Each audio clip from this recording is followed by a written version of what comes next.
Hello everyone, কাজের চাপের জন্য ভিডিওগুলো শেয়ার একদম করতে পারিনি। তো আজকে ব্যাগ গোছাতে বসে গেছি। আজকে হচ্ছে 5th ফেব্রুয়ারি, আর এখন তো ভ্যালেন্টাইন্স উইক চলছেই। তার এই বিনুনিটা কার লাগবে হাত তোলো দেখি। এই বিনুনিটাও নিয়ে নিচ্ছি, ব্যাগ গুছিয়ে নিই চলো। এইবার চলে এসেছি ব্রাইডের বাড়িতে। ব্রাইড 10 মিনিট লেট আছে বসতে, তাই জন্য আমি বললাম আগে ফ্লাওয়ারগুলো দিয়ে দিতে। আর ফুলগুলো এত সতেজ, চলো রোজগুলো তোমাদের দেখাই। দেখো পুরো রেড রোজ, কি ভালো লাগছে না। আজকের ব্রাইড স্বর্ণালিদি, কেমন লুক চাই একটু বলো আমাকে, কেমন সাজতে চাইছো?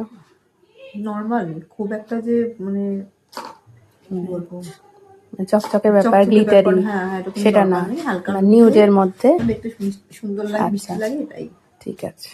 শাড়ি পরানো কমপ্লিট। ব্রাইড কিন্তু একেবারে নিজেকে দেখে অবাক হয়ে গেছি, কি বলছে শুনি একটু। সুন্দর লাগছে। Thank you.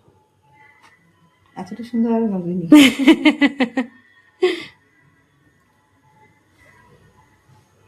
তাকাও, হালকা মুখ তোলো।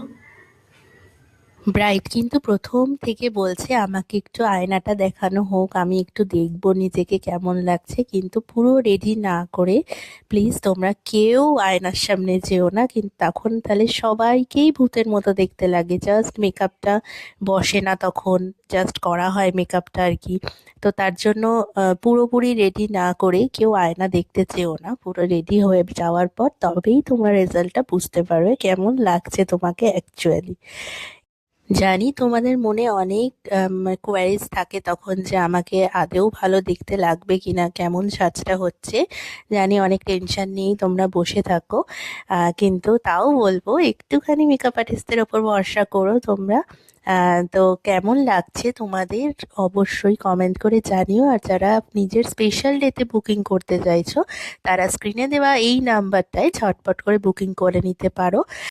এরপরেও আমার 3জনকে এখনো রেডি করার আছে, তো ব্রাইডকে এবার ছুটি দিয়ে দেবো। চলো টাটা।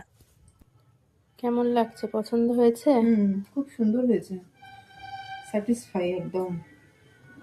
পুরো মা লক্ষ্মী প্রতিমার মতো লাগছে। দিদি বলছিল যে নথটা পরবো না, কিন্তু নথটা পরে ভীষণ সুন্দর লাগছে।